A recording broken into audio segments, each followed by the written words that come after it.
Here he is, my lady.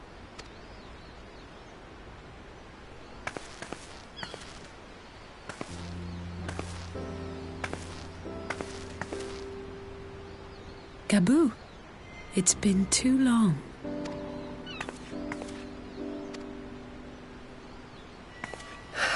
I'm afraid there's been no change. If he can see or hear us, he has given no sign. I see. You're still fighting. I'm proud of you.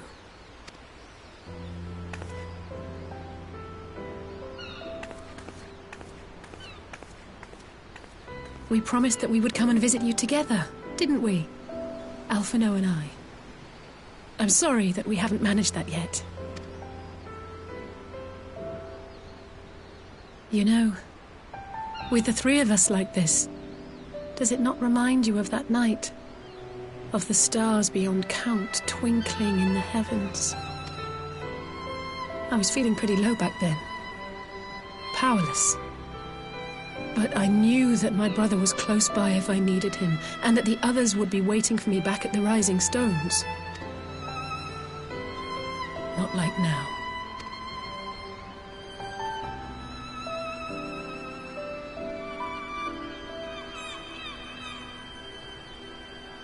I've seen my share of trouble since coming to Eorzea.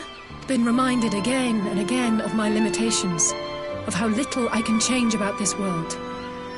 And I've come to know the sorrow of parting all too well. But to have the people I hold dear struck down before my eyes, and be powerless to help them, that I cannot bear.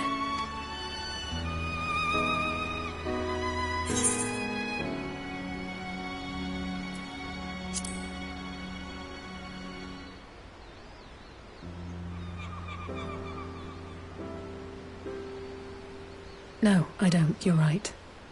It's pure arrogance to imagine I can solve everything by myself. You'd think I'd have learned that by now. Thank you. I don't know what I'd do without you.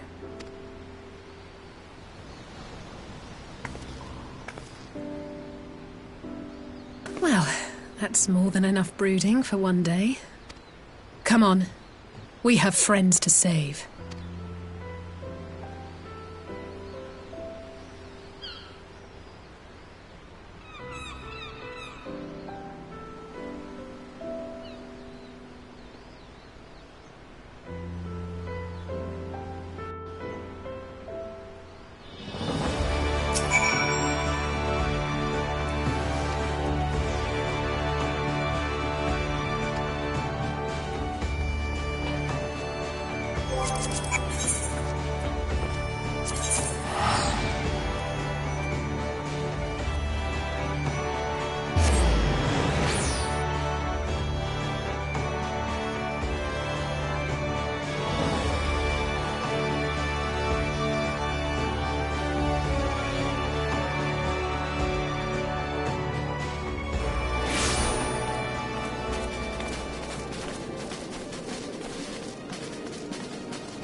The Populares no longer present an obstacle.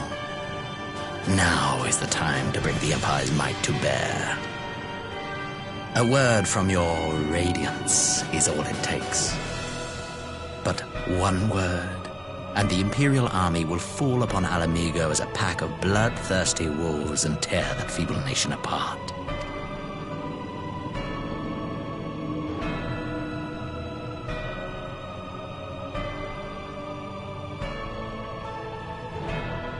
Have you no words for me?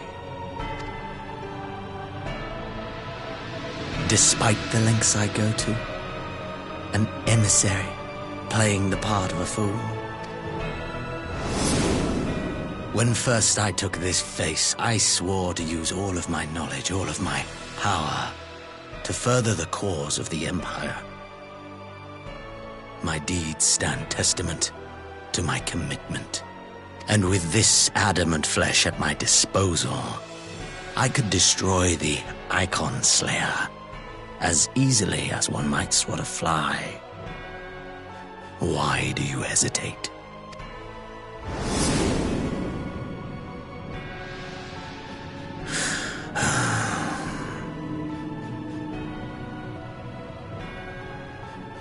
Our enemy is resourceful.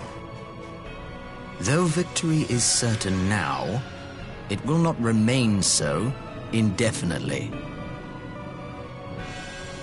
Deliberate if you must, but be quick about it. We'll speak again when you have unburdened yourself of doubt. Until then, I take my leave, Father.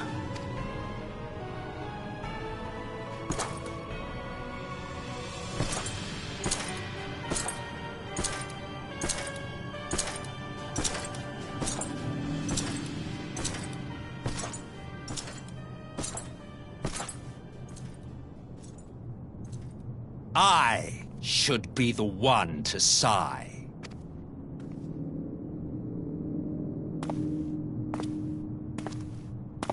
I played my part to perfection. I had earned my rest, and then, thanks to La Habrea's crowning act of idiocy, our favorite emissary sees fit to summon me back. Elidibus was ever a warrior. A most tiresome trait, would you not agree?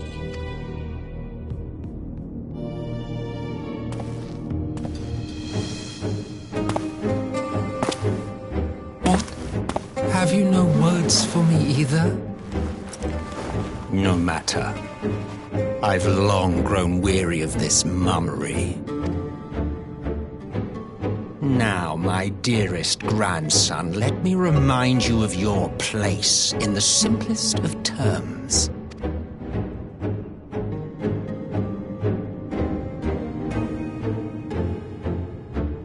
You do not make judgments, you administer them. Swiftly and to the letter. Naught else is your concern. Elidibus may be an insufferable bore, but he is no fool. His choices as emissary seldom err.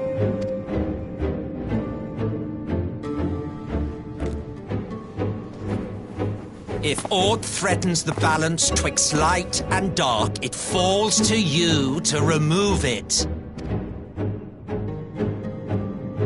Be it by your own hands or by your armies, you have ample means at your disposal.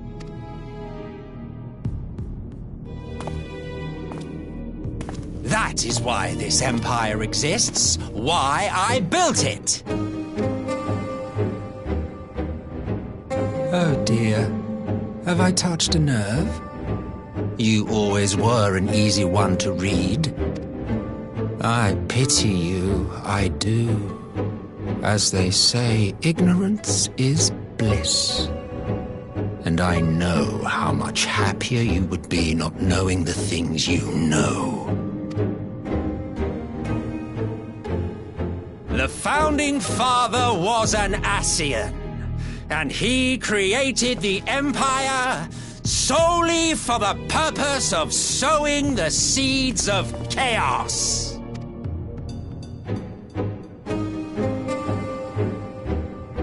Don't take it personally. I merely do my duty. To bring about a calamity requires no small amount of power, and there is no surer way to obtain such power than by collecting powerful pawns. To that end, I have labored long and hard, and I must say I am quite pleased with my handiwork, paltry though it seems in comparison to Alag.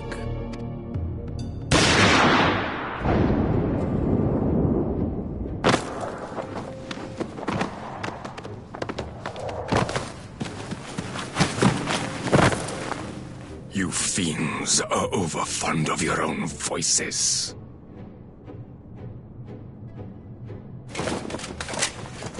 Mark me, Ascian. Man is the master of his own destiny.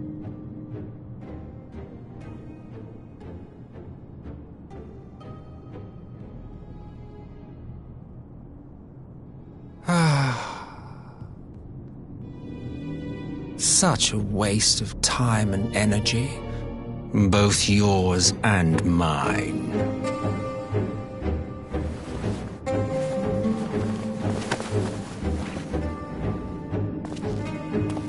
Lest you forget you are Emperor now. If you wish to spout drivel about man's destiny, save it for the masses.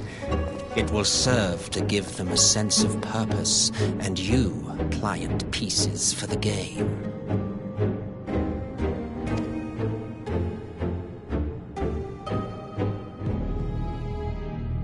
Oh, do stop sulking, boy. You, of all people, should understand. Ours is a struggle to restore both mankind and the world to their rightful state. Viewed thus, our goals are one and the same.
glad you've come, though I'm afraid there's little in the way of good news. After you left, we reached out to both the Alchemists Guild and Stillglade Fane and attempted all manner of treatments. But the results were always the same. Whatever the answer is, it's not alchemy or conjuring. Why did it have to be Y'shtola and Urianger and not me? Out of all of us, they are the ones who could feasibly have solved this puzzle, and Elfino's still missing. Gods, it's all going wrong. Where do we even start? A grave situation indeed. Might I be of some assistance?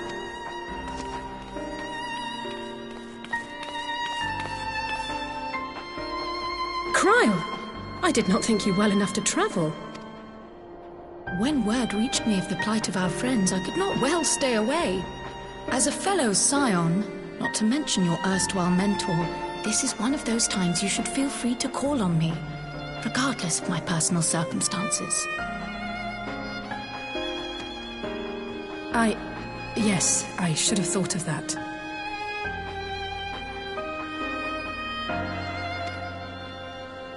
Thank you for coming, Cryle. We would welcome your insight.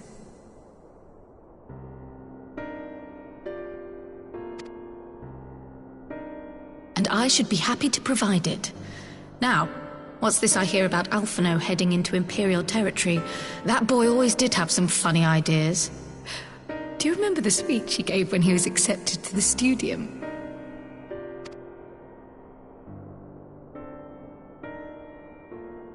My life's goal is naught less than the salvation of this star.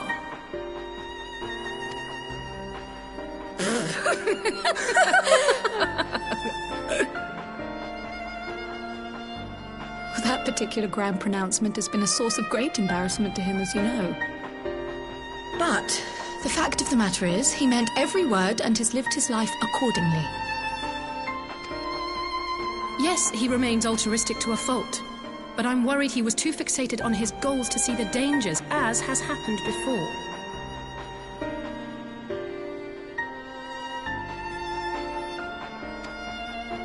You needn't be so concerned.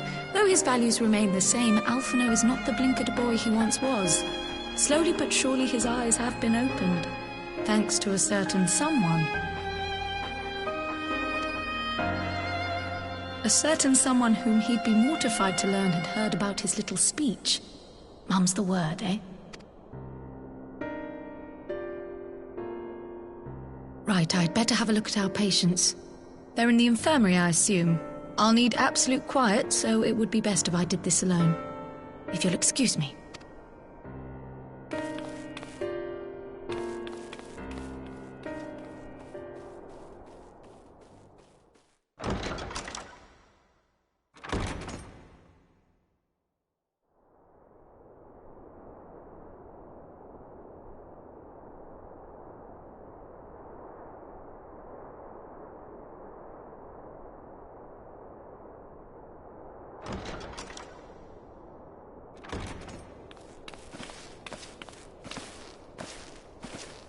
All three are in fine physical health.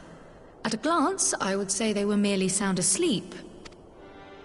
Except for the fact that I couldn't sense the slightest trace of them in their bodies. It's as if their souls have taken leave of their physical forms. Ah, yes. The Elder Seedseer made a similar observation. I've read the report. When you heard this mysterious voice, you described feeling as if you were somewhere else, yes?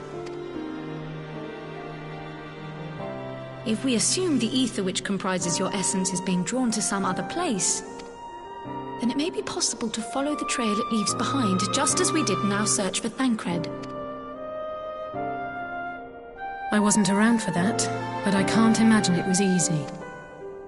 Oh, it wasn't. But that's no reason not to try. I will have need of Master Matoya's crystal eye if I'm even to make the attempt. So I suggest we pay her a visit.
To disturb my peace again, have you?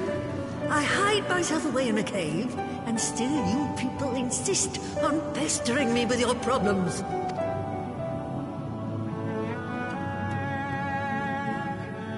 Oh, I mistook you for young what's-his-name, but I see now you're the sister. Weren't you supposed to be the lively one? I've seen happier faces at a rain-sodden burial. Well, I'm sorry to dash your expectations, but the situation isn't exactly conducive to gaiety. Ha! That's more like it. Stoller used to spit and hiss like a wildcat too. Better for a young thing like you to be filled with fire and leave the doom and gloom to your elders. Now, what exactly does this tragic situation of yours have to do with me? If I may, Master Matoya, we have need of your crystal eye once more.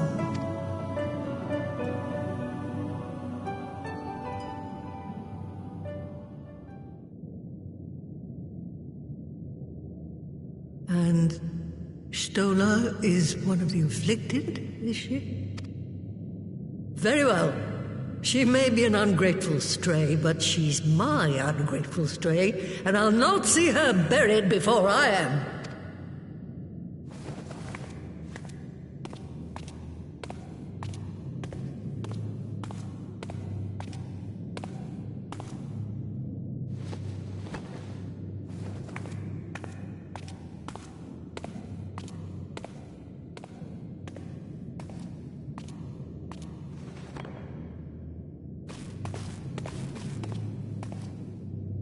Right. Let us see what we can see. I'll begin from where our friends first fell, and cast my senses out from there.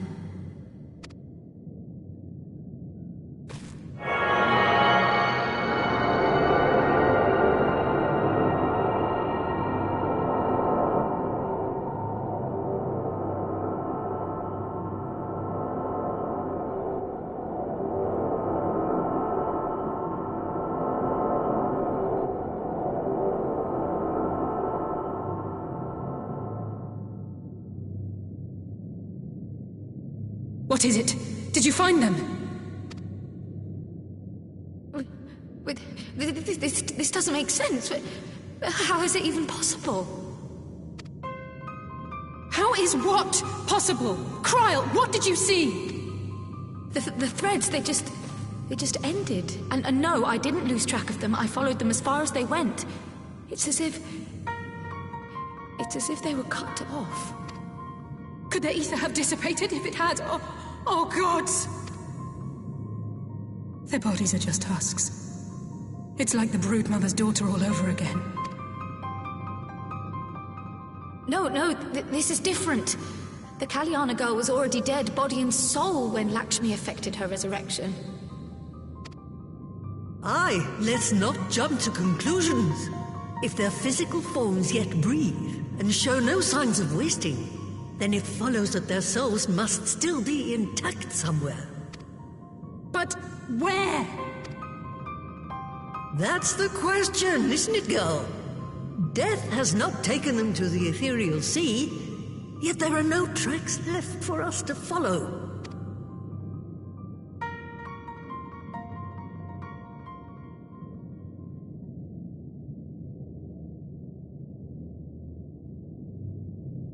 We're no closer to an answer than when we started.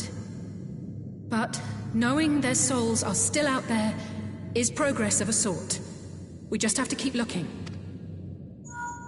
Pray, excuse me a moment. Yes? I remember, but... What, to Alamigo?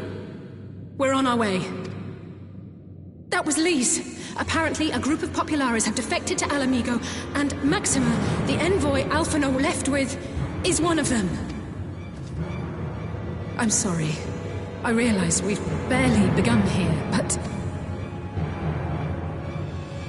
Go, child, go! You've made up your mind, and life's too short for dithering.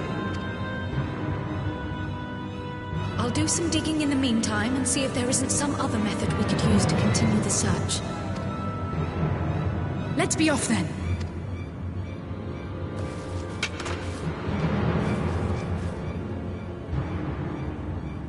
Oh, not again. The enchantment barely seems to take these days. I chalk it up to old age, but I rather doubt it's that simple.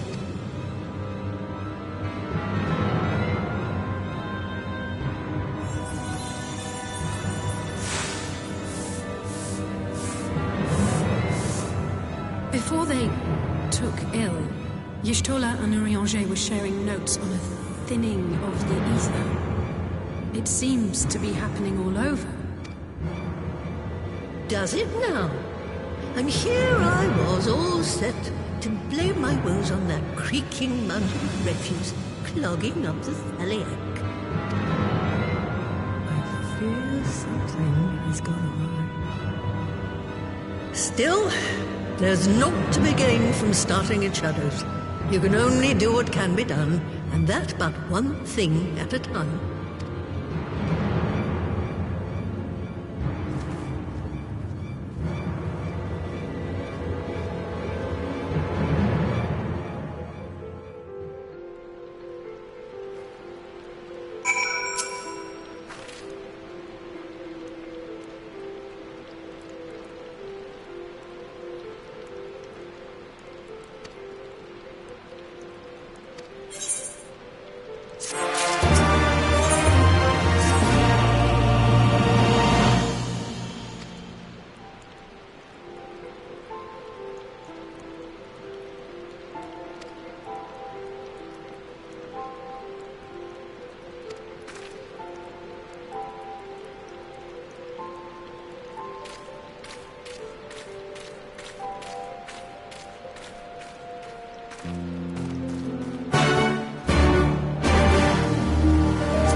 I'm sorry to drag you halfway across the realm, but when Maxima mentioned Alphino, I thought you'd want to hear the news in person.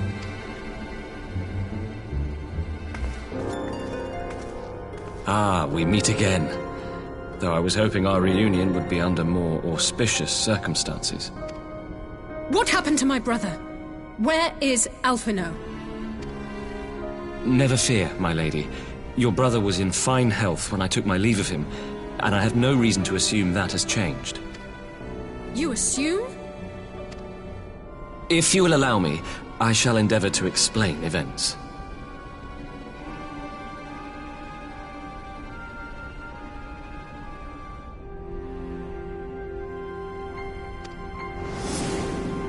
Our troubles began not long after we departed Doma. While crossing the burn, we were fired upon by the Emperor's personal guard and forced to make an emergency landing.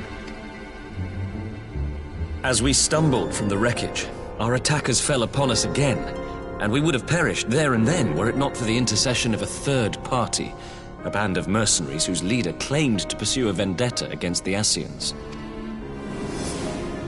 This shadow hunter, as he styled himself, then escorted us out of the wastes to relative safety. Upon arriving back in civilization, I gathered my Populares colleagues and prepared to flee the Empire. Master Alphino, however, declined the invitation to join us, preferring to continue his investigation into the Ascian threat. Well, at least he's not lying in a heap in the burn. Tell us more about these Ascian hunters. Who are they? And is Alphino still with them? He is. As to who they are, I'm afraid I have nothing to tell you. Beyond the fact that they root out and destroy Ascians, they were unwilling to divulge anything which might serve to identify them.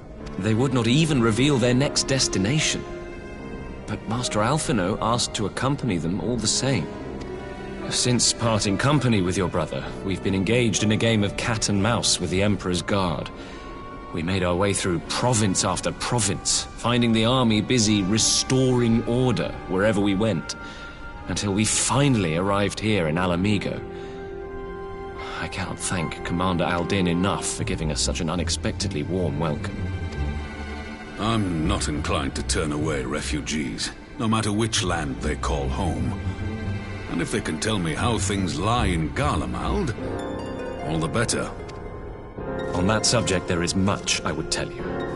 During the course of our journey, we heard tales that an entire rebel army had been slaughtered in the space of a single night.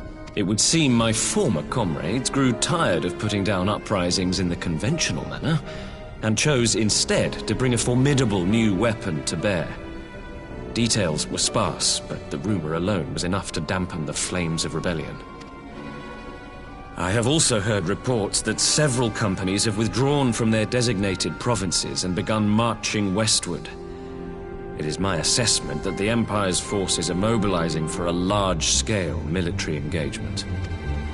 Westward? You mean they're getting ready to invade Alamigo? We knew this was coming, but not that it would be so soon. We've barely even begun to shore up our defenses. They won't stop an invading army. No, they won't. Dispatch messengers to the Alliance leadership requesting reinforcements, and send word to our officers in the field to hasten completion of those border fortifications. Prepare to meet the Imperials head on! No matter how quickly we act, we still want for time. When the enemy comes into view, our best recourse will be to open negotiations with their commander, and see that the ensuing proceedings take as long as possible. Would you and Alize head to Doma and let Lord Hien know about this? I'm sure he'll want to hear about Alphino too. Consider it done. We'll send word when...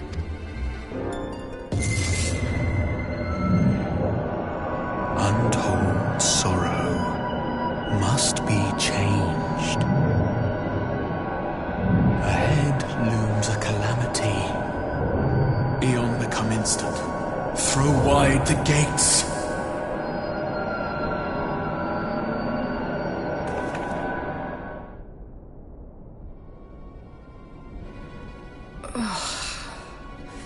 You heard it too.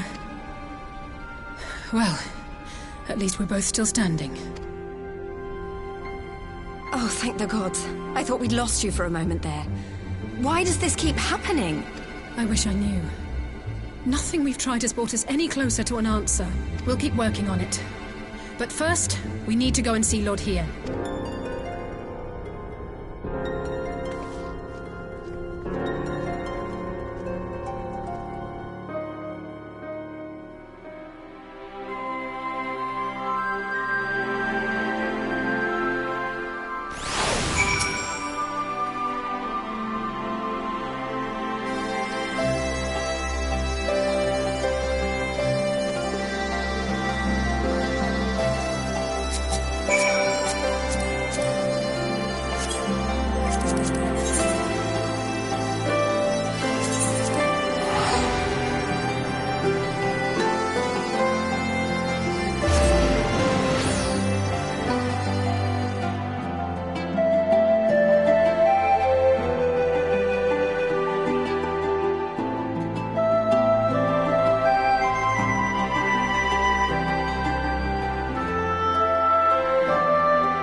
It seems the engineers have matters well in hand.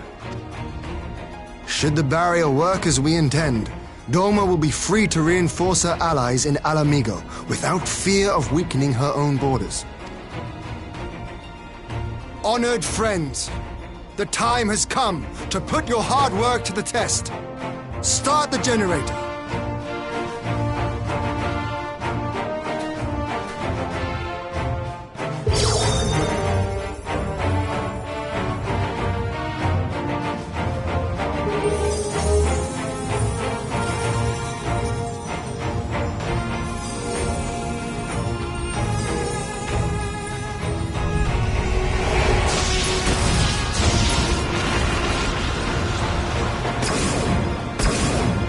Node 1 is operational. Nodes 2 to 8 are reporting similar energy levels. The barrier is forming. $1,000 yards. 2,000. 3,000. Expansion remains smooth. No fluctuations detected.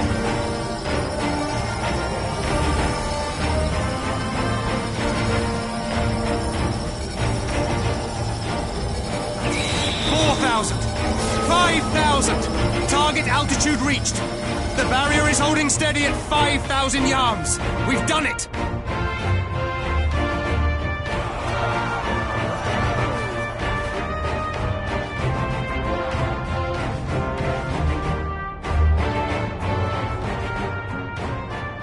Is that an Imperial airship?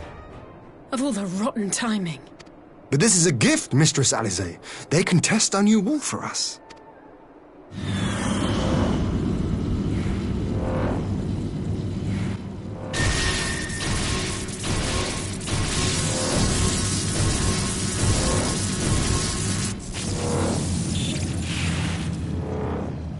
Seems solid enough, though I was hoping for a fireball.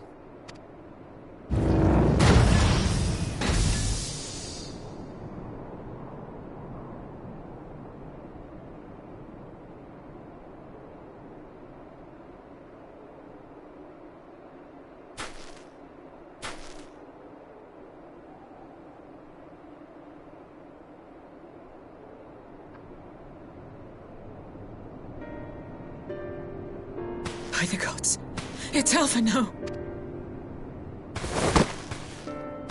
What are you?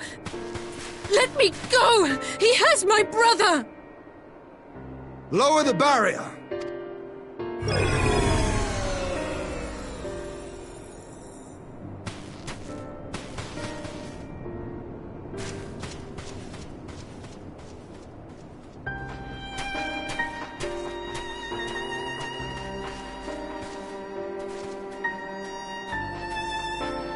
Be at ease, girl. The lad is not dead, merely locked in slumber. No, not him too.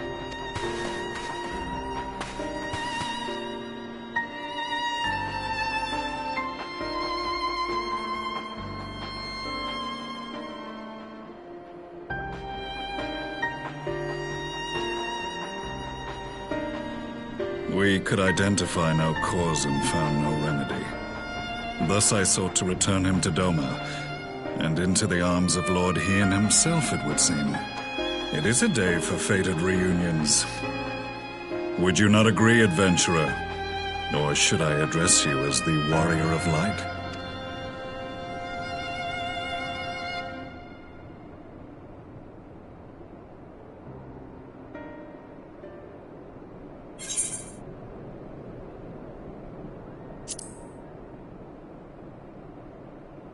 I, Gaius van Baelsar, the Black Wolf. That was the title I was given, one I have long since relinquished. Stand down. The legatus of the 14th Imperial Legion died in Castrum Meridianum. I am no more than Gaius Baelsar, a man without rank or allegiance. Impossible! There's no way you could have survived! Do you remember how it unfolded? How I was deceived by La Habrea? How I was convinced that reviving the Ultima weapon would allow me to bring peace to Eorzea? The Ascian used me, as he used so many others, all to further the restoration of his wretched god. Yet even with the might of Alec at my command, you bested me. And as the Praetorium went up in flames, I was content to burn along with it. For a moment at least. A moment of folly. To surrender my life thus would have been to betray all who died for my cause. It was for them that I dragged myself free of the rubble, and swore vengeance on the Ascians.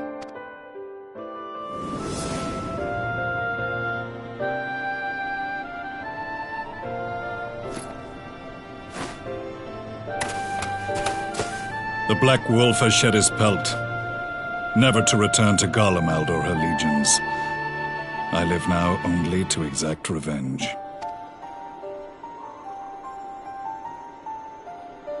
My principal quarry was to be La Habrea, whom I gather you have since ushered onto oblivion. But so many more remain, long as their kind lurked in the shadows, laboring to sow chaos throughout our world. I would see each and every one dragged into the light and put to the sword. Are the Scions not of like mind? In this single respect, perhaps. Then I shall continue the partnership the boy began, and share what intelligence I have acquired. Among the Ascians, the black-masked ilk are subordinate to those who wear red. This you already know. Yet among the red there exists a hierarchy. Those set adrift with the shards clearly stand below those still joined to the source. Nabriales, who once dared to intrude upon the Rising Stones, belonged to the former group, and while he was indeed a dangerous foe, His powers were inconsequential next to the paragons of the Source. The first was La Hebrea, who plagues us no more. There is also the white-robed Elidibus, and the elusive Emmet Selk, about whom little is known. We have files on La Hebrea and Elidibus, but I believe this Emmet Selk is new to us? As I assume my brother told you, we have evidence to suggest that an Ascian now walks in the body of the Crown Prince. Have you identified this interloper? Elidibus seems the most likely culprit. As emissary, it is his role to maintain the equilibrium between darkness and light. Your many deeds in Hydaelyn's name have upset the balance, and I believe he seeks to restore it by throwing his considerable power behind the Empire. As a leader of the Ascians, he is one of our primary targets.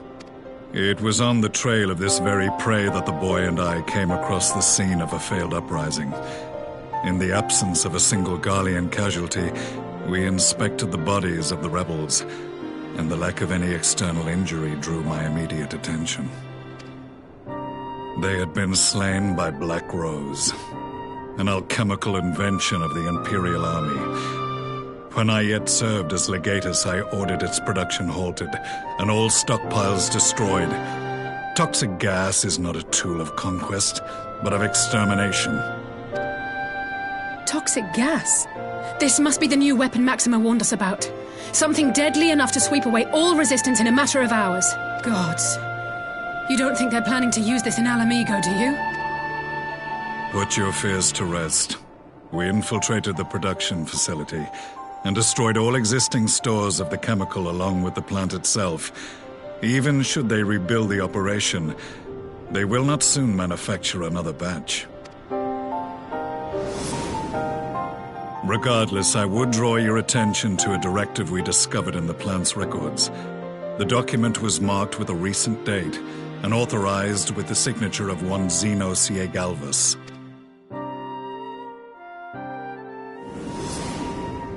A dead man signing the death warrant for thousands. 'Tis bad comedy.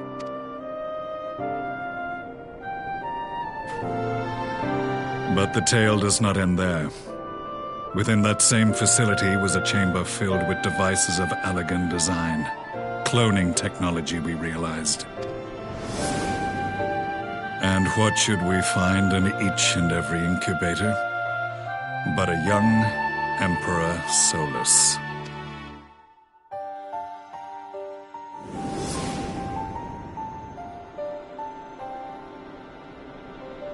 All of which prompts the question, were the Ascians responsible for these abominations, or was it the will of the Emperor? I must know which hand guides the Empire. Though I have given up my rank, I am yet a son of Garlemald, and I will fight for the future of my homeland. It is time I return to the hunting of shadows. We should focus on our common foe. To reopen old quarrels now would serve no purpose. You saved my brother's life, so I'm willing to let sleeping dogs lie.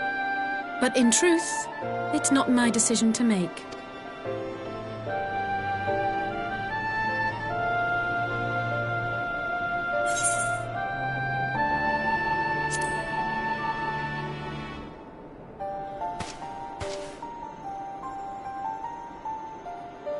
There was a time when I scorned those who placed their faith in false gods, even as I, in my blinkered conviction, place mine in Ascian promises. Unlike yours, my strength of will and my restraint was found wanting. We shall meet again, warrior of light.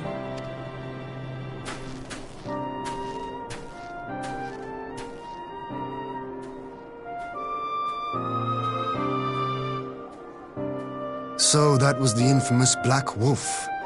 An unexpected ally, to say the least.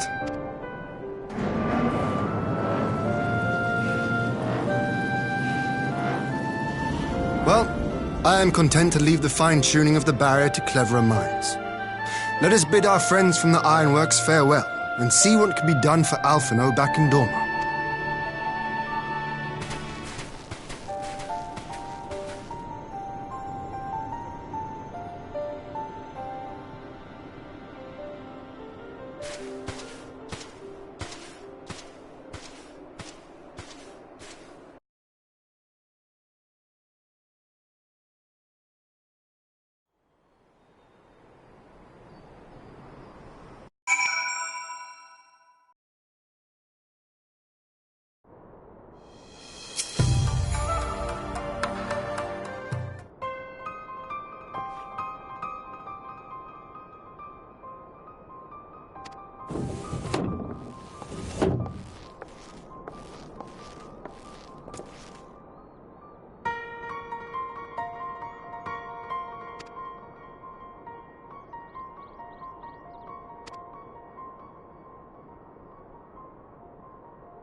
Our supplies of Black Rose have been ruined, but the new plant is already under construction. We should have the first batch ready in time for the offensive, Your Radiance.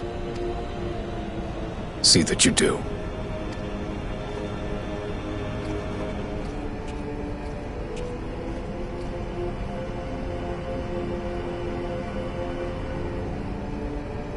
Ah, yes, the infamous Black Rose. If I recall correctly, Gaius did not much care for the invention.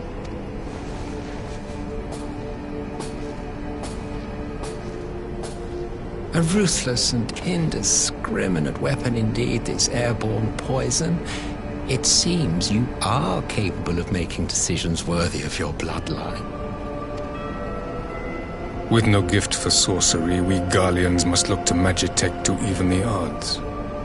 If it spares the needless deaths of our soldiers and serves the cause of this empire, there is no method I would not employ.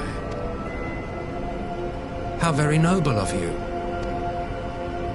Truly, though, I must commend you for embracing your role as Emperor. You play the part of the determined ruler well. Sometimes even I catch myself believing.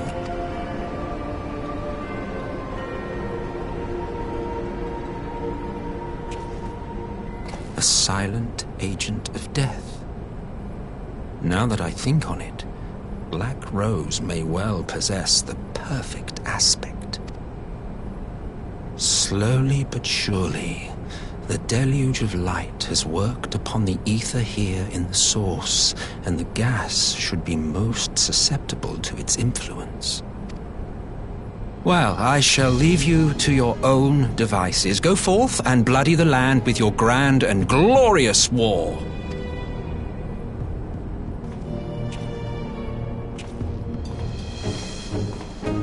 While you do what, precisely?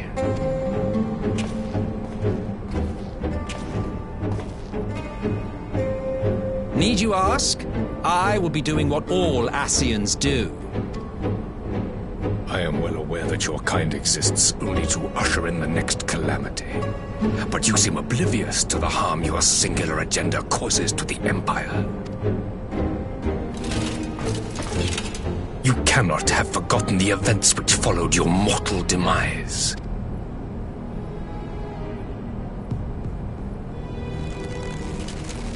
Our homeland was plunged into civil war for your failure to name a successor. The edifice you so carefully constructed was but a hair's breadth from collapse.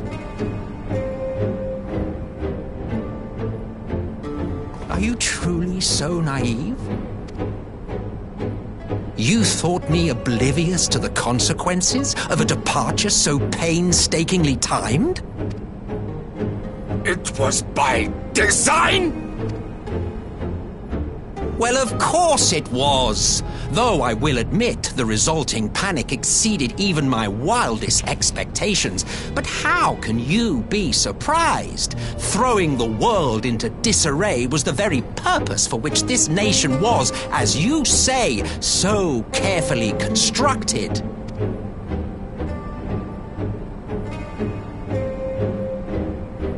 Now, if you have no further questions, I must be on my way. Since we may not meet again in this lifetime, it would be remiss of me not to offer a word or two of gratitude. I really must thank you for this surplus of vessels.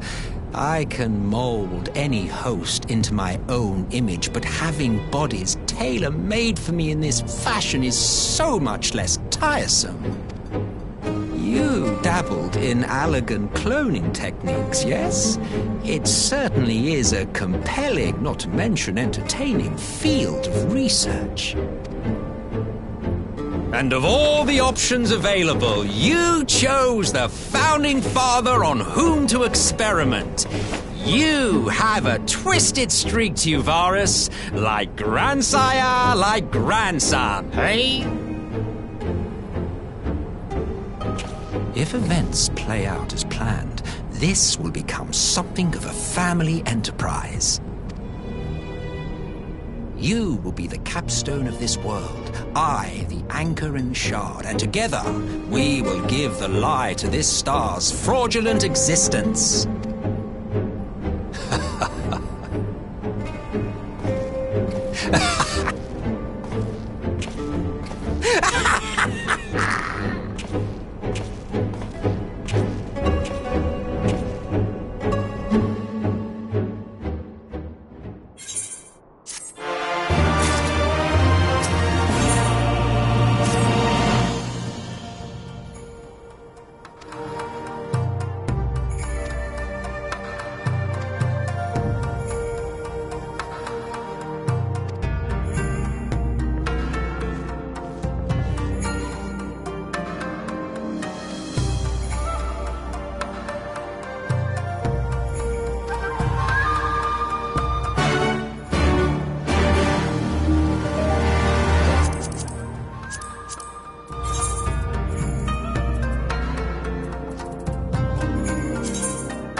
Welcome back, you two. Greetings, Lord Here. Glad you could join us. Glad to be here. I would have come sooner, were our own defense is not in question, but I am pleased to report that our soldiers are assembling for deployment to Alamigo as we speak. We're grateful for your support. Thanks to the efforts of our allies, it won't be long before we've established defensive positions on this front as well.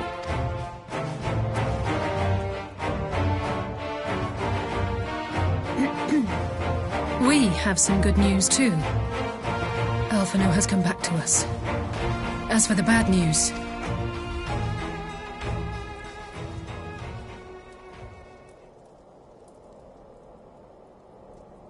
So, Alphino won't wake up, Gaius van Baelsar is alive and hunting Ascians, and the Empire is planning to poison us all with toxic gas. Does that sound about right? Ordinarily, any one of those things would have left me in shock. But the way things have been lately, it's all starting to seem pretty normal. Getting back to your report, are we sure this Black Rose is the weapon Maxima was talking about? It fits the description. And it seems we have Alphino to thank for sparing us an early demonstration of its effectiveness. I have a feeling this won't be the last time his bravery in the Empire will serve us here in Eorzea. The threat of an unknown weapon has had us all on edge. But now that we know what we're dealing with, we can take steps to defend against it. As for Gaius, I'm not sure what to think. Am I happy he's alive? Not in the slightest. Am I happy he's hunting Ascians? Aye, I'd have to say I am. Oh, speaking of Garleans you didn't expect to see, we have a tale of our own, as it happens. When we sent envoys to the Imperial Army to request talks, they returned with the message that Varys Zos Galvus would be attending. The Emperor himself. Well, Varys did sanction Populara's peace mission. But knowing that an Ascian walks in his son's skin, I do not see how we can trust him or anyone from that nest of vipers. The Alliance would proceed with negotiations regardless, if only to give ourselves more time to prepare. We do, however, require your cooperation. Right. Yes. So, as a condition for the talks to go forward, the Empire has requested that a member of the Scions be present. There'll be a representative from each Alliance nation, of course, but I'm afraid we have to ask that you come along too.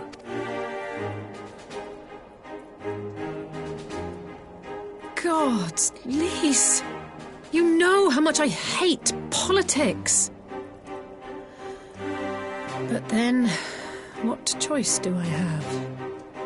Alphino and the others aren't going to do it. Very well. I shall attend as the Scion's representative.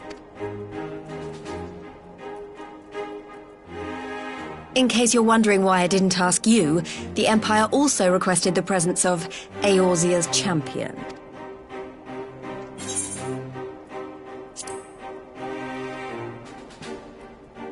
That's settled then. We don't know what Varys means to bring to the table, or why he wants you there, but having you close at hand will make all the difference. The meeting will take place on the border. Anticipating an early assault, we mean to position the bulk of our forces nearby. The Alliance leaders should already be on their way. Once you're ready, we can head out and join them.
esteemed representatives of the Eorzean Alliance.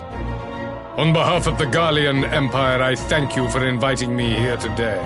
As this parley was convened at your request, I invite you to speak first. Very well, Your Radiance. I, Nanimo Ulnamo, 17th in the line of Ul, should be pleased to oblige you. As recent events in Alamigo and Doma have made plain, the subjugation and exploitation of neighboring nations is not a sustainable policy. Should this day end in war, you may very well defeat us, but you will never extinguish the people's desire for freedom. Though it may not be in our lifetime, there will be another revolution, another war, and the cycle will continue. Doma has entered into a concord with the nations of Eorzea, a partnership wherein we recognize one another as equals. Garlemald could be afforded similar treatment. You need only set aside your ambitions and join us in paving a path towards peace.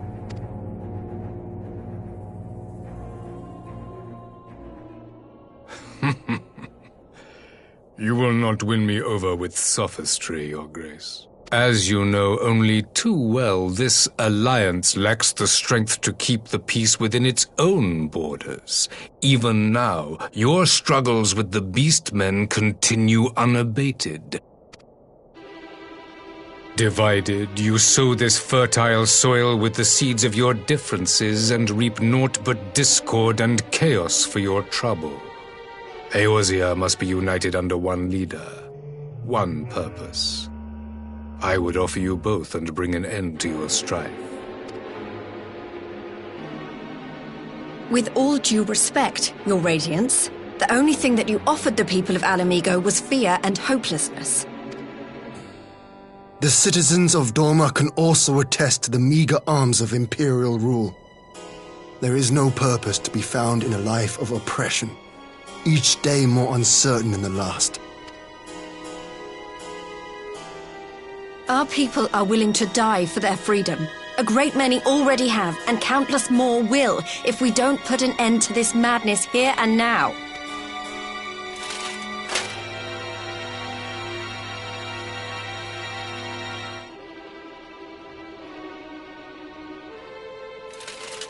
We brought order and stability to your lives. This madness and bloodshed is of your own making. You broke the peace, not Garlemald. Peace. Order. You kill our peoples, despoil our lands, take everything that is ours. And what?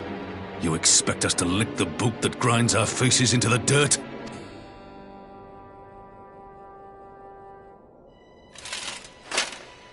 I expect you to weigh the costs, to recognize the countless lives have been lost on both sides in pursuit of a greater good, and to not squander all we have achieved in a fit of petulance.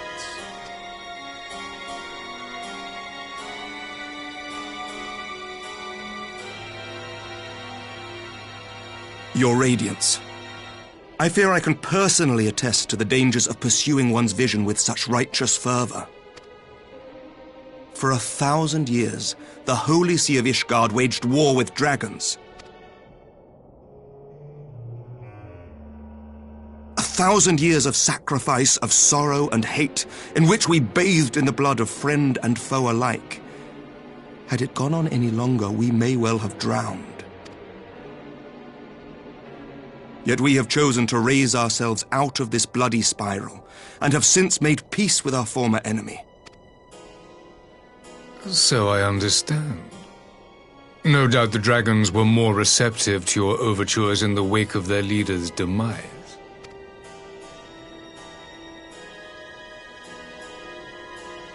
You speak of peace, yet use war to achieve it. Your father would not have bothered to obscure his intent with honeyed words. He understood that strength is all that matters in the end.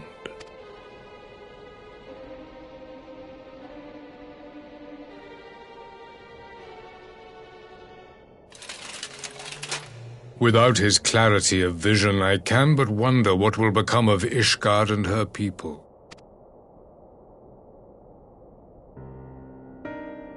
There was a time when Garlemald too lacked a leader of conviction. Weak and unable to wield magic, we were at the mercy of the strong from whom we sought refuge in the bitter cold of the north.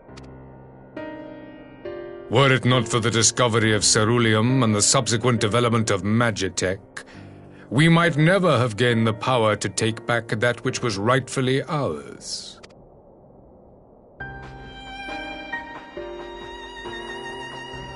You speak as if your people were the first to have been driven from their homes.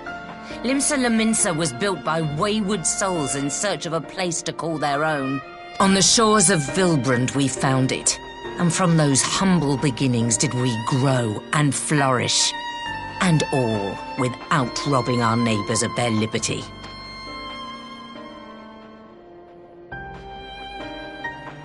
So saith the pirate. Am I to believe that you simply asked the kobolds to yield up their lands and that they were happy to oblige you? That you did not drive them out like rats in the hold of one of the many ships seized by your privateers?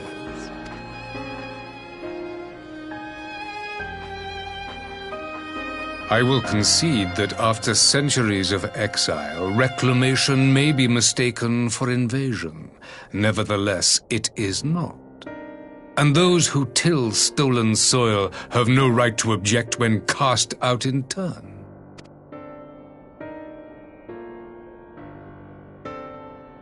Your uncompromising nature rivals that of the Ixal. They too lament circumstances which they themselves perpetuate. Were they but to embrace peace, we would welcome them with open arms. Indeed, some few have done just that, and now receive of the 12's Wood's bounty. Would that your people might learn from their example.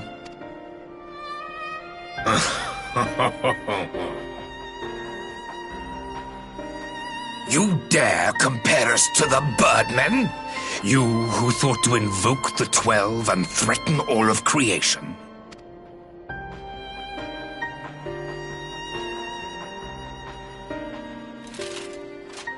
I came here in the hope of finding some speck of common ground, but I see now these discussions will accomplish nothing. Despite what you people may believe, I am not wont to choose the sword over the olive branch. 'Tis but a pity men are loath to accept one without first being shown the other.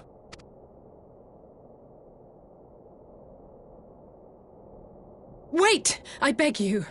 This meeting was supposed to be a chance to find a way forward together, not to bemoan the missteps which brought us here.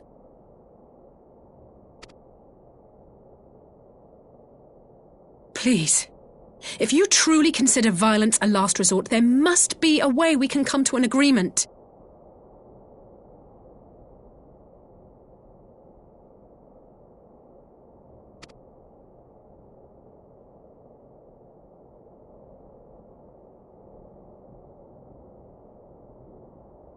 As Mistress Alisaie says, we did not come here to bicker over the past, but to discuss how we might strive towards a brighter future.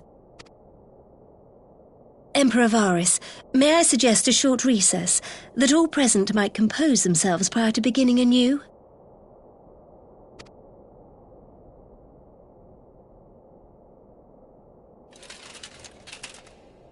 Very well. I pray this intermission will suffice to move these talks in a more constructive direction.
Now then, who would have the floor? Before we resume, I wish to offer you an apology. After you graciously accepted our invitation to discuss an armistice, we have done naught but rebuke you at every opportunity.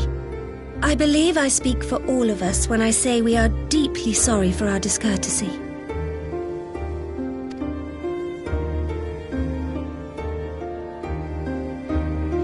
I'll admit your familiarity with our affairs surprised me, and served to remind me how little I know of yours.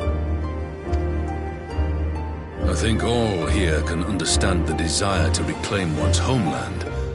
But why expand further? That is my question. If I may, the answer can be found in the Imperial doctrine they took great pains to impart to my people. Recognizing the threat icons pose to the world, Solus Zos Galvus decreed that they were to be eradicated. To this end, he began a campaign to unite all lands under the Garlean banner.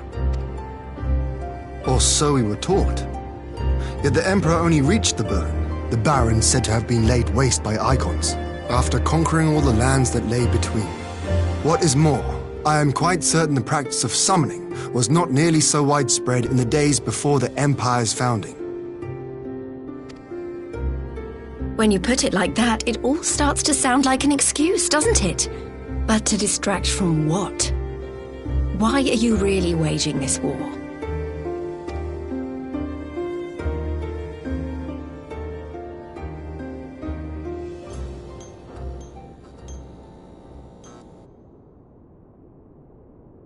Finally, you ask the right question.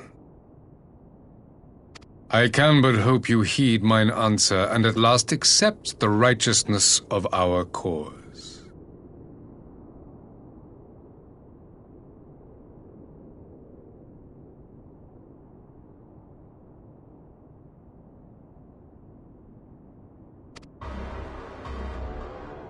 My goal is this: to return the world to the way it once was, the way it was always meant to be.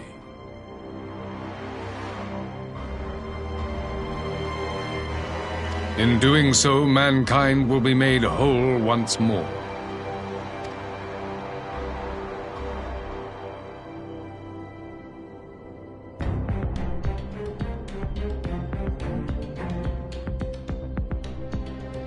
No longer will we suffer from the dissension born of our differences. There will be but one race, a perfect race, as we were when time began. What in Rhalgr's name are you talking about?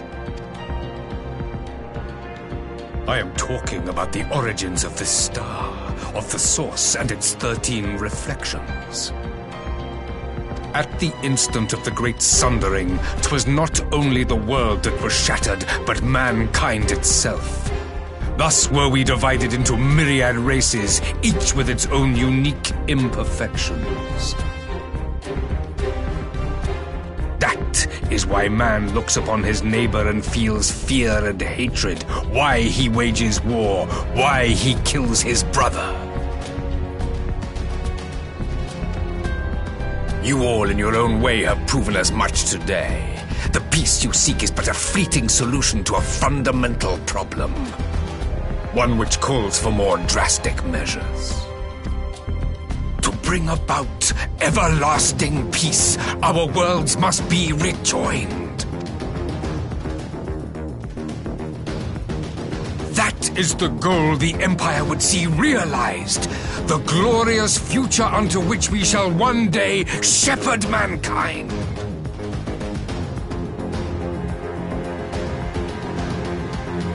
A rejoining of worlds. I have heard this tale of the source and its reflections before. Are these not the selfsame desires as the Ascians?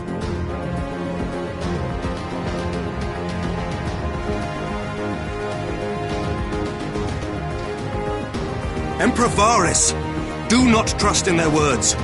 They will lead you to your doom. My father thought to use them, but in the end he succumbed to their temptations. He embraced summoning like so many other pawns before him. Do not tell us you mean to do the same.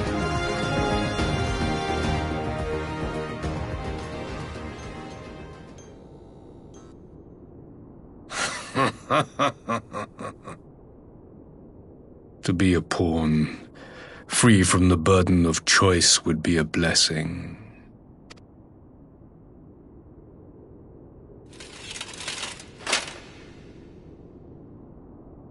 But I forswore that privilege the day I learned that the Gallian Empire was built by the hand of an Ascian. What?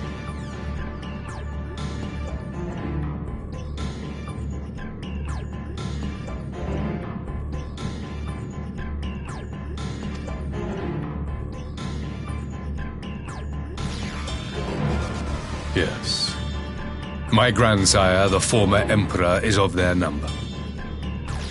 And who better to build an empire capable of bringing about the calamitous change we desire?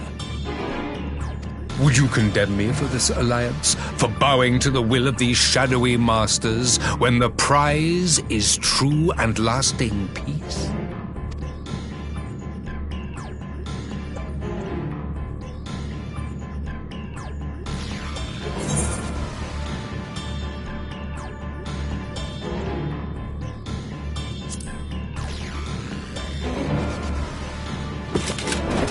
I come not to conquer, but to liberate.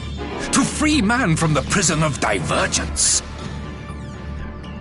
Imagine a world united. One perfect race beneath a single standard. An army before whose might these servants of darkness and light would fly as leaves in a storm, never again to meddle in man's affairs. We would be the masters of our own fate. I bid you join me, not as subjects of Garlemald, but of a new nation.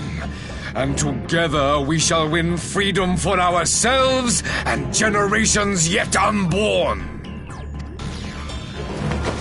You want to trigger another half-dozen calamities? You can't be serious!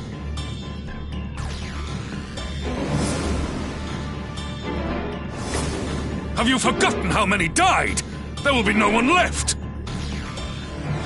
Do you truly imagine we would aid you in your bloodletting?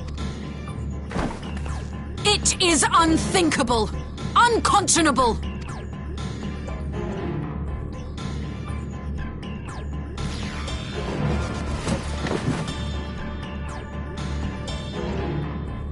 And what is the alternative? To be as cattle waiting for slaughter? I would have us work together, that we might take fate into our own hands! Into your hands, perhaps. But what of the other worlds, your radiance? With every calamity, you obliterate a star and every soul that dwells on it. To the Ascians, we are all but tiny, momentary specks within an indifferent universe. We cannot hope to oppose them until we have been made whole once more.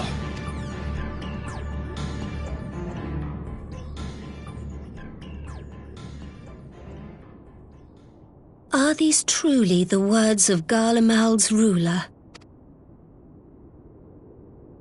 The flaws and foibles which you so abhor are what make us who we are. Every nation, even yours, Emperor Varys, is made whole through the combination of these imperfections, the strengths of one compensating for the weaknesses of another. While it is true that man succumbs all too often to anger and avarice, he may yet overcome his baser instincts through the forming of bonds with others, fostering community and cooperation. That the protector of an empire should not only reject these fundamental truths, but seek to change them at so dear a cost to life is indefensible. Such a man is not fit to govern.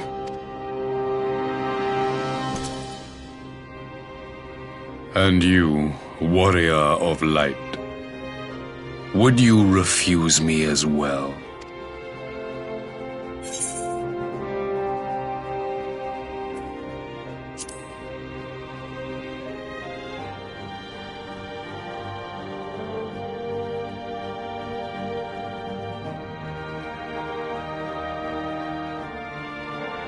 It would seem the Alliance is of one mind on this matter.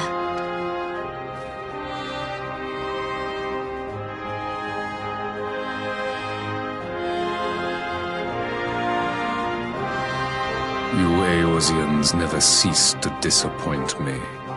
Though I suppose I have only myself to blame for expecting more from savages. This discussion is at an end. I bid you make ready for our next meeting. It will not be at the negotiating table.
I'm not sure what I was expecting from our meeting with the Emperor, but it wasn't that.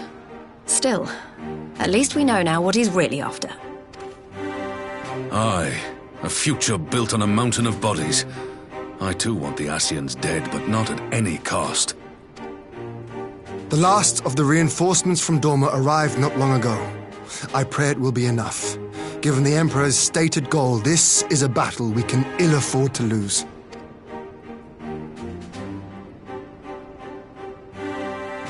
If the Garleans come in force, we may not have much say in the matter, even with our combined strength.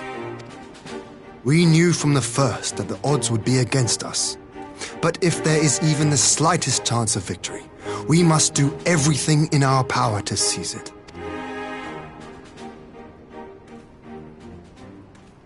We must seize it, full stop. Hear, hear!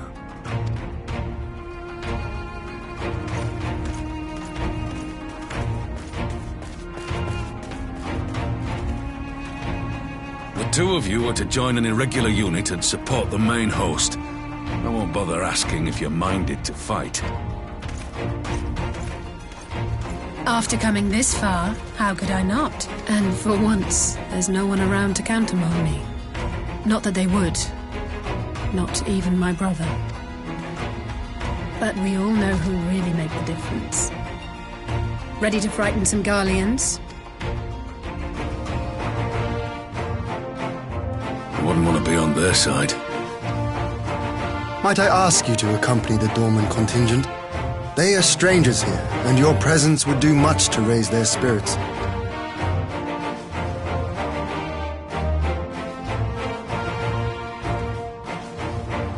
We would be honored.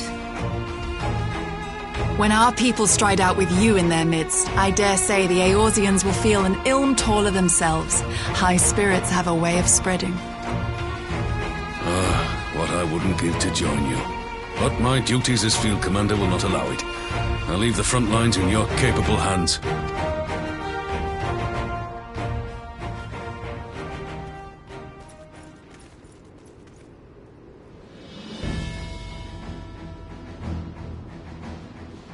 Comrades, ready your arms. The hour of battle has come. May the crystal guide us to victory!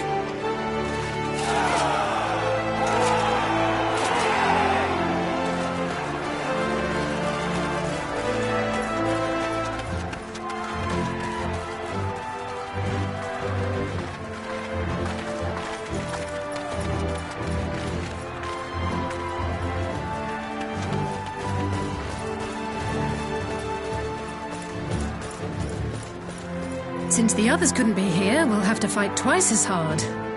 If Alphinaud wakes to find the Imperials have won, I shall never hear the end of it. It's strange. I thought I would be terrified when the fighting started. I should be terrified. But with you at our side, I can't help feeling everything is going to be all right. So please, don't you dare leave me alone.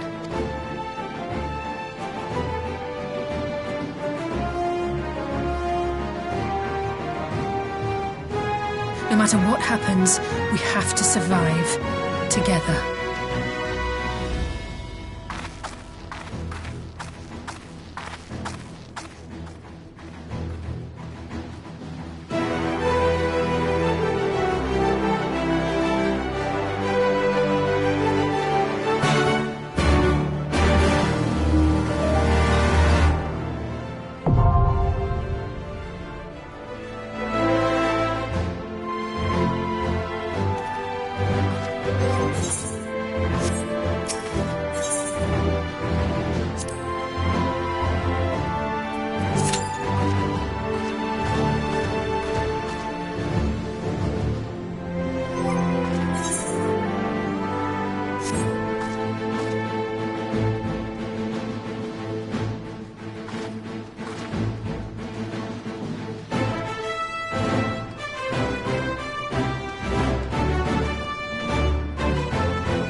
underestimate me!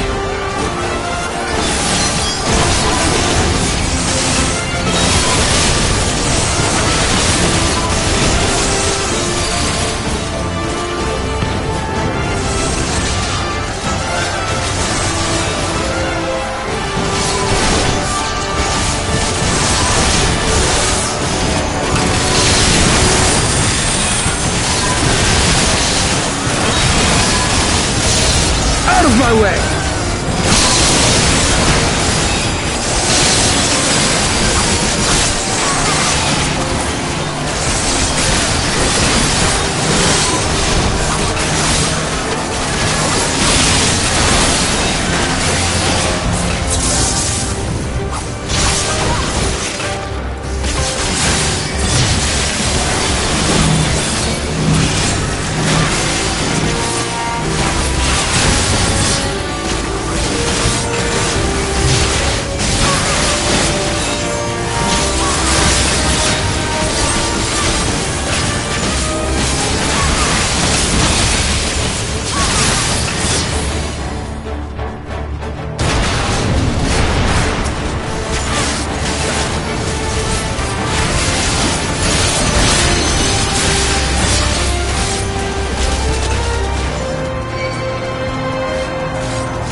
Be about it!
There you are, and none the worse for wear.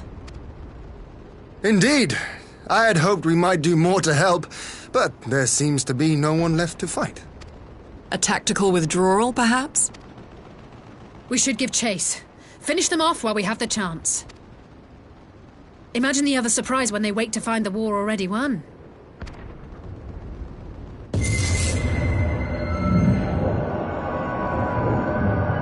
The light will expunge all life.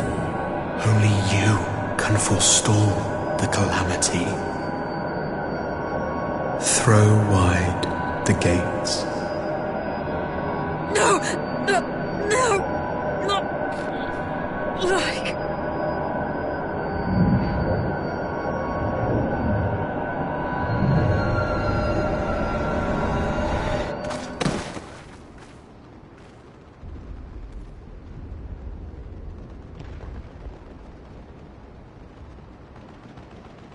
Oh no. Don't tell me. Are you all right?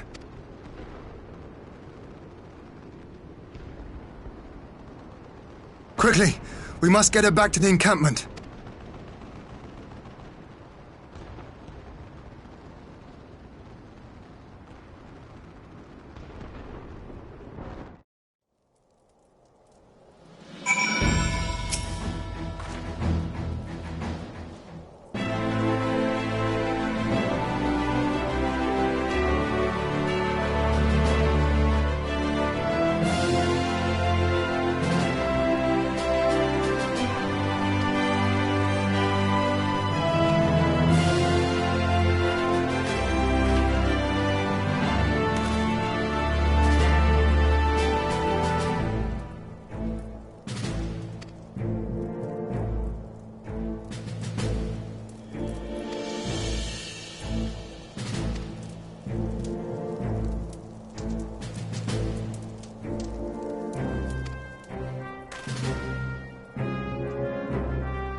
been several skirmishes along the border, but as yet neither side has delivered a decisive blow. We had long assumed that the Garleans would overwhelm us in a straight fight, but we seem to be gaining ground, albeit slowly. As to why that might be, the most likely explanation is that they have yet to commit all their forces. Still, we're winning, and our latest intelligence suggests the Emperor has retreated back to Garlemald. In light of this, we're considering launching an offensive with the aim of pushing the front line forward and giving ourselves some room to breathe. Commander! The Imperials! They've broken through our defenses to the east! What? Our scouts say their forces are being led by Lord Xenos. Lord Heian and Commander Hext have taken their troops to provide support, but we don't know how long they can hold out. So, they've been biding their time, waiting for his arrival, have they? Very well. Send word to our allies, requesting reinforcements for the front line.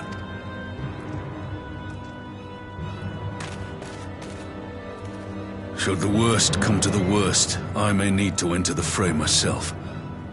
But what of you? Do you still have the strength to fight?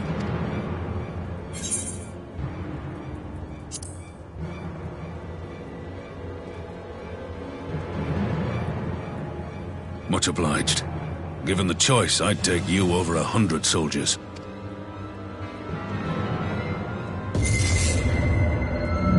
Why won't they open? Please, I bid you open!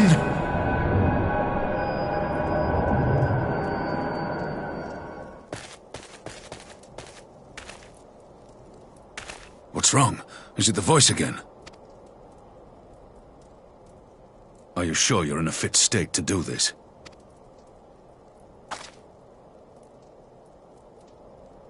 May Ralga grant us strength. Give 'em hell, lass. I, for my part, will defend this place to my dying breath.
The weave of a shinobi's power.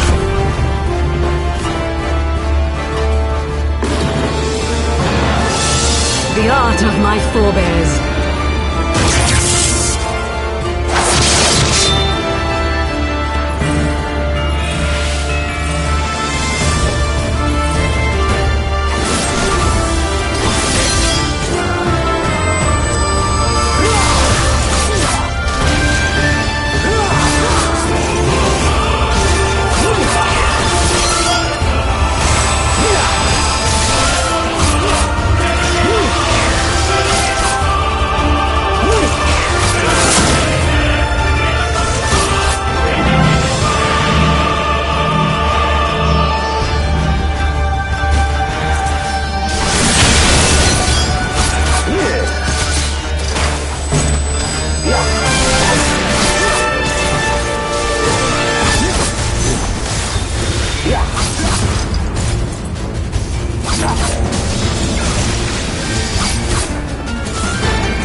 Magic. With a Garlean body. That's hardly fair.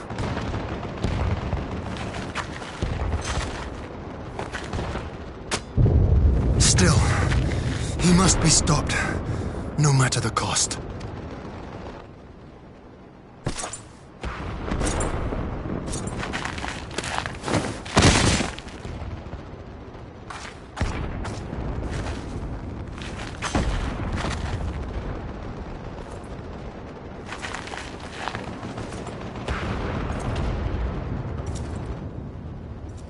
Ah, bringer of light.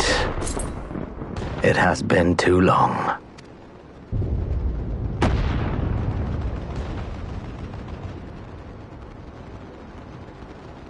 No words to mark our reunion? So be it. Equilibrium must be restored, and only your death will redress the balance.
Your mother chose her champion well. Yet, for all your strength, you will still fail.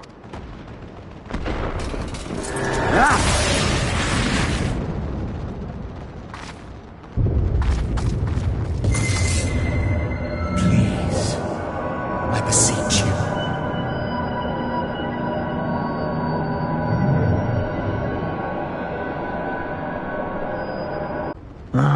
Someone calls to you. Too late, alas.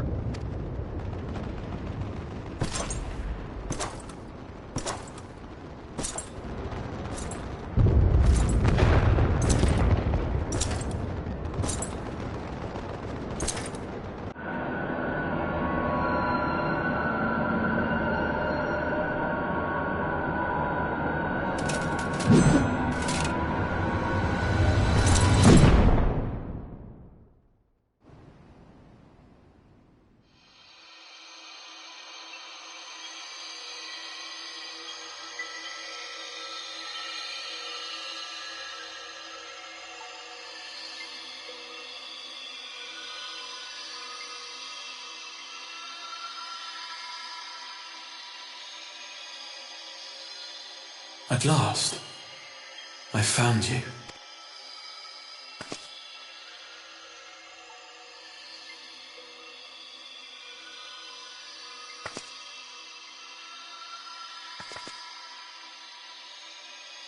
Please, there's no cause for alarm.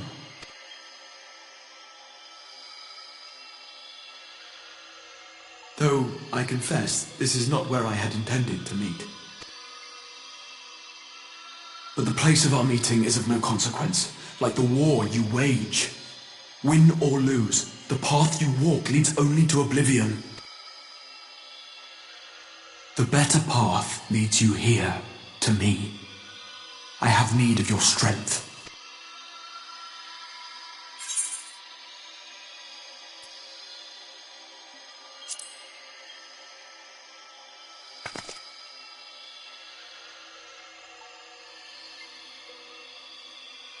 The battle is over, the danger past, but your work is not yet done. Go to the Crystal Tower. I have left something for you near its base. It will serve as a beacon of sorts, one which I pray will help you on your journey. All you need do is find it. I will take care of the rest.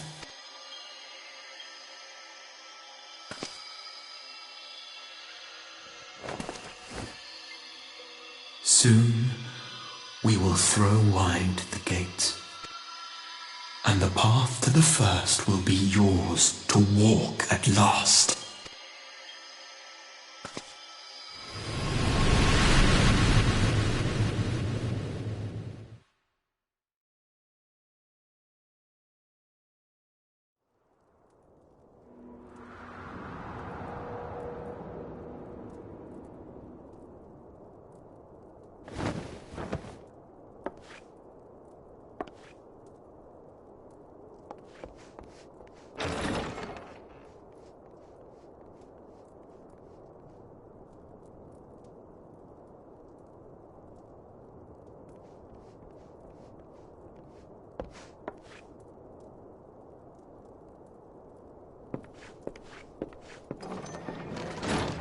You're awake.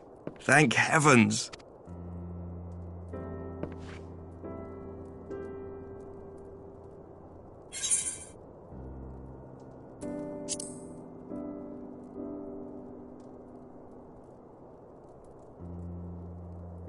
I see you recall that much, at least.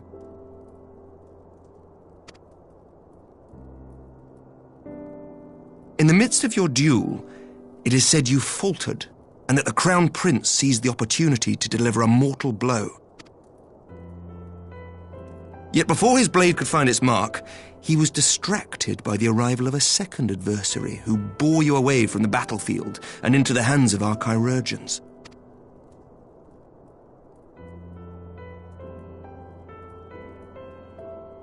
Lest you wonder, he left before you awoke. As is his wont.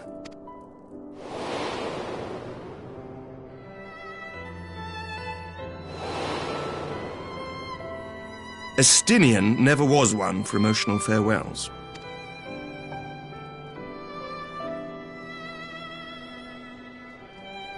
Though Xenos bested all before him, the battle clearly took its toll, for he retreated shortly after your rescue. Seeing this, the remaining Imperial forces decided discretion was the better part of valor and pulled back, allowing us to re-establish our position. We have since received word of renewed unrest in the provinces, doubtless inspired by the efforts of the Eorzean Alliance and our Far Eastern allies. Nor does the good news end there. We have also come into possession of intelligence suggesting unrest within the Imperial court. This would certainly explain why both the Emperor and Lord Xenos appear to have abandoned the fight.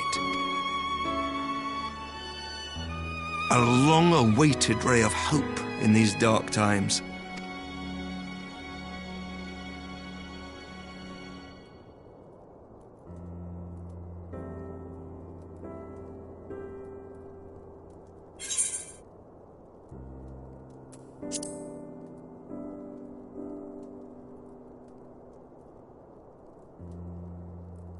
Yet to awake, I'm afraid. But please, concentrate on your own recovery for now. You have carried the hopes of some half-dozen nations, and we are all eternally grateful for your efforts. But no one is without their limits, not even you.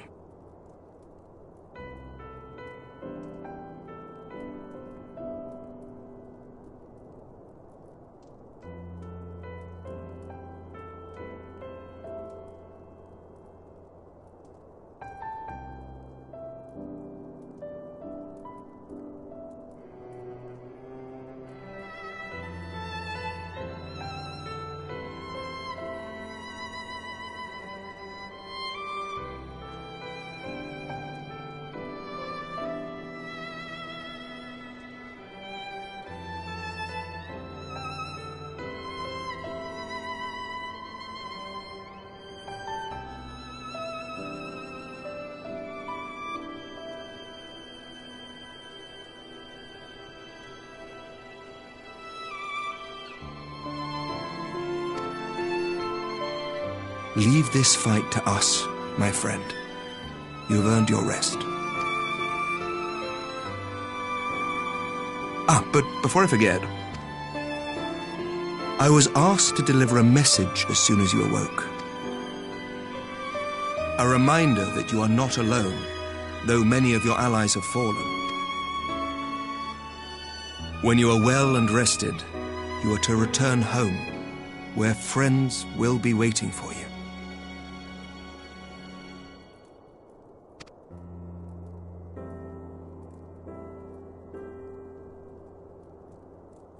Now, if you will excuse me, I must return to the front. May we meet again soon, under happier circumstances.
By the 12! I don't believe it!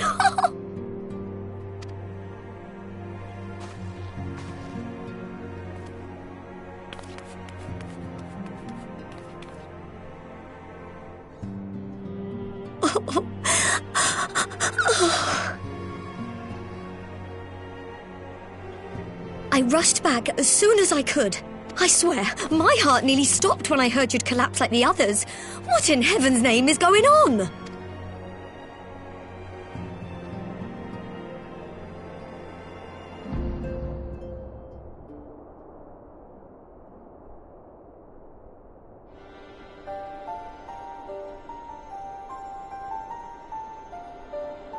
Win or lose, the path you walk leads only to oblivion. Oh, well, that's helpful. And what else did he say? The better path leads to him? If his is the voice you've all been hearing, perhaps the others are with him.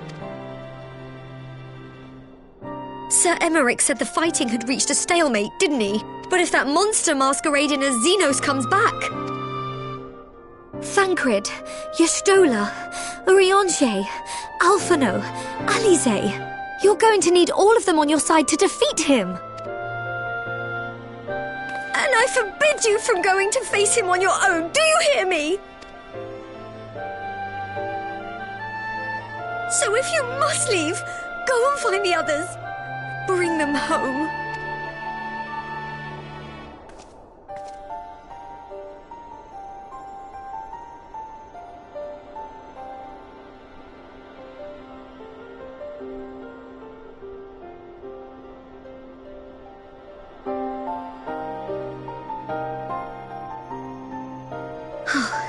As for where to start, you said the stranger had left a beacon for you at the Crystal Tower, right?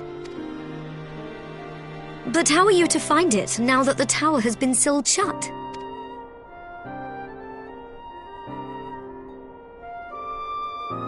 There has to be a way. If anyone would know, it's Sid and the researchers of St. Coinac's find. Don't you worry, we'll find that beacon for you.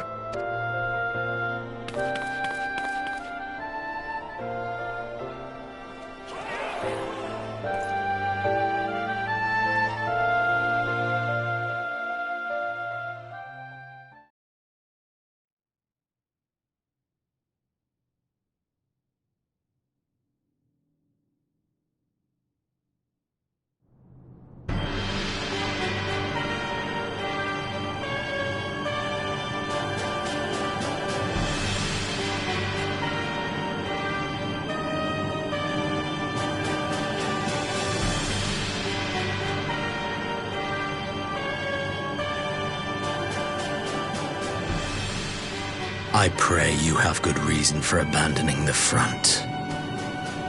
How could I remain there while the rumor that my son is possessed by a demon spreads like a sickness here at home? I will not be made to fight for the throne a second time. But what of you? Did you not tell me you would destroy Eorzea's champion with the ease that one might swat a fly? A minor setback. She will not escape me again. Where is your grandsire? I would have words with him. How should I know?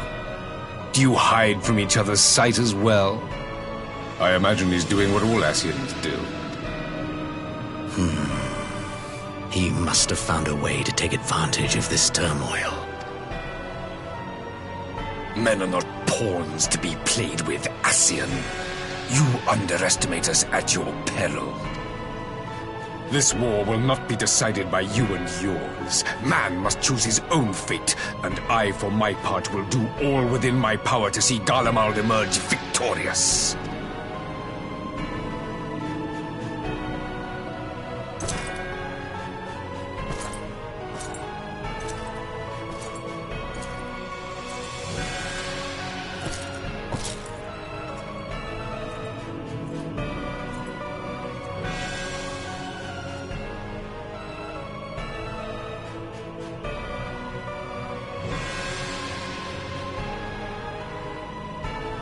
Pray forgive the intrusion, Your Radiance, but the requested preparations are now complete. We stand ready to begin production of Black Rose upon your order.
enemy.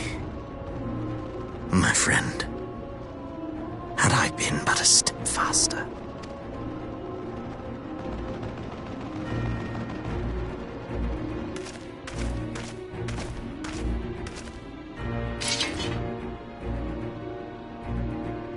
Bloody savages!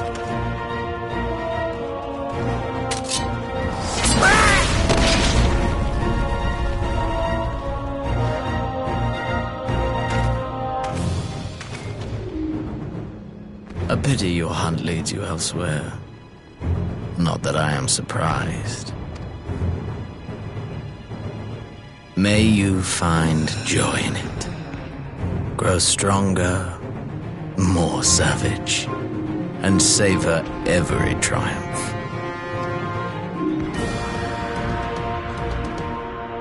In the meantime, I will reclaim that which is rightfully mine.